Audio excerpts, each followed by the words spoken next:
Ano ang trench? Welcome back to my channel, class! Ako muli si Professor Ipaliwanag ng University of Life at sa episode na ito, pag-uusapan natin kung gumagalaw ba ang malalalim na trench sa karagatan at kung bakit konektado ang mga ito sa ilan sa pinakamalalakas na lindol sa buong mundo.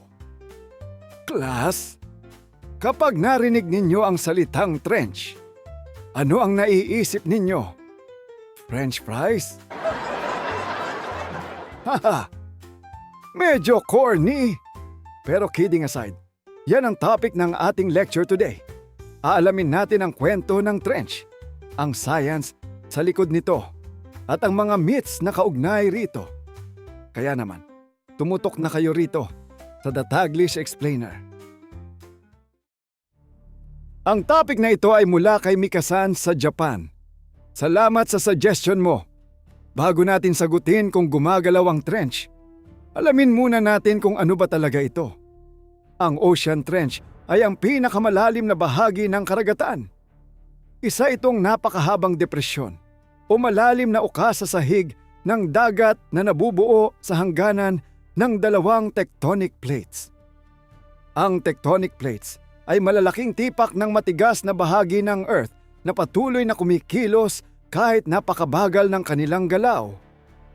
Kapag nagtagpo ang dalawang plates, may pagkakataong ang mas mabigat at masiksik na oceanic plate ay lumulubog sa ilalim ng isa pang plate.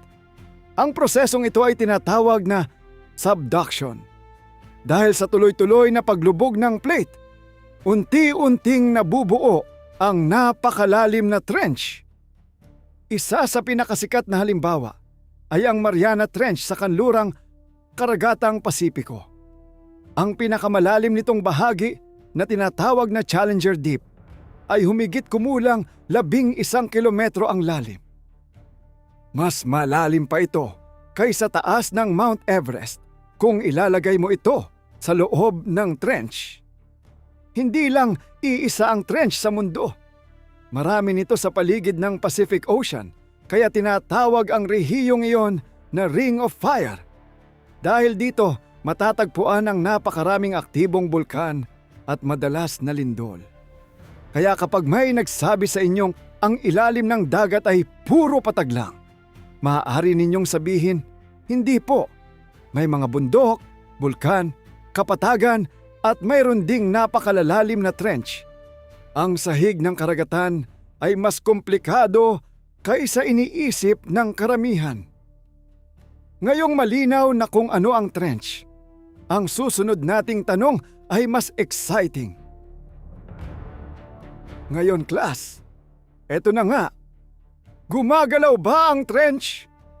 Ang simpleng sagot ay oo, ngunit hindi ang trench mismo ang kusang gumagapang na tila higanting uod sa ilalim ng dagat. Ang tunay na gumagalaw ay ang tectonic plates dahil ang trench ay nabubuo sa hangganan ng mga plate na ito. Sumasabay rin itong magbago ng posisyon at hugis habang nagpapatuloy ang paggalaw ng mga plate.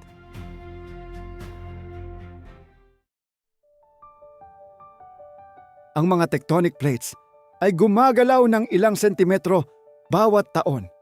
Maaaring tila napakabagal nito, ngunit sa loob ng milyon-milyong taon, napakalaking pagbabago ang nagagawa nito sa anyo ng ating planeta.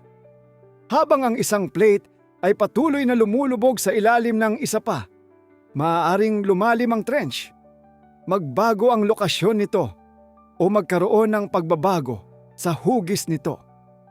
Hindi ito nangyayari sa loob lamang ng isang araw o isang buwan. Ito ay proseso na tumatakbo sa napakahabang panahon.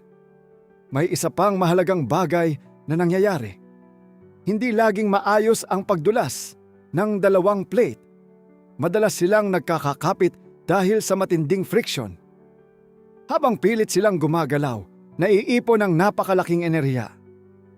Kapag hindi na kayang pigilan ng friksyon ang puwersa, bigla silang dumudulas. Doon naglalabas ng napakalaking enerhiya ang Earth. At iyon ang nararamdaman nating lindol. Kaya kung may magtanong sa inyo kung gumagalaw ang trench, ang tamang sagot ay oo. Dahil bahagi ito ng hangganan ng gumagalaw na tectonic plates. Hindi ito buhay, hindi ito humihinga, at lalong hindi ito naglalakad. Ang dahilan ng paggalaw nito ay ang tuloy-tuloy na paggalaw ng crust ng ating planeta. At dahil napag-usapan na natin ang paggalaw ng mga plate, tingnan naman natin ang epekto nito sa ating buhay. Kapag ang mga plate sa paligid ng trench ay biglang dumulas matapos maipon ang napakalaking stress, nagkakaroon ng lindol. Kapag ang lindol ay nangyari sa ilalim ng dagat, maaaring mangyari ang isang napakadelikadong pangyayari.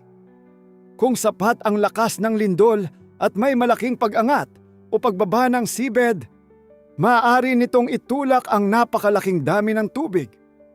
Ito ang simula ng tsunami.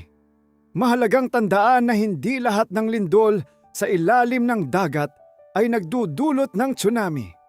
Kailangan munang magkaroon ng malaking paggalaw ng seabed upang maitulak ang tubig pataas. Isa sa pinakamalalakas na halimbawa nito ay ang malaking lindol sa Japan noong 2011. Ang lindol ay naganap sa isang subduction zone malapit sa Japan Trench. Ang biglaang paggalaw ng tectonic plates ay nagdulot ng napakalaking tsunami na nakaapekto sa maraming komunidad. Ngayon, class, lumipat naman tayo sa isang kwentong matagal ng bahagi ng kultura ng Japan. Bago pa naunawaan ng siyensya ang tectonic plates, marami ng kultura ang naghahanap ng paliwanag kung bakit lumilindol. Sa Japan, may isang tanyag na alamat tungkol sa isang higanteng hito na tinatawag na Namazu. Ayon sa alamat, ang napakalaking isdang ito ay nakatira sa ilalim ng lupa.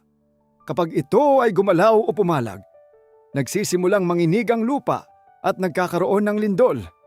Noon, alamat ang gamit ng mga sinaunang tao upang ipaliwanag ang lindol. Ngunit ngayon ay gumagamit na tayo ng siyensya at teknolohiya upang mas maunawaan ang kalikasan. Hindi binubura ng siyensya ang kultura.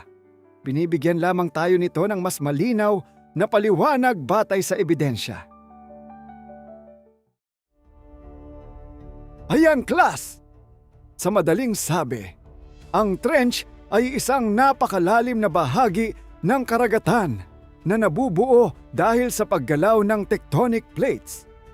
Kapag biglang gumalaw ang mga plate na ito, maaari itong magdulot ng lindol at sa ilang pagkakataon ng tsunami.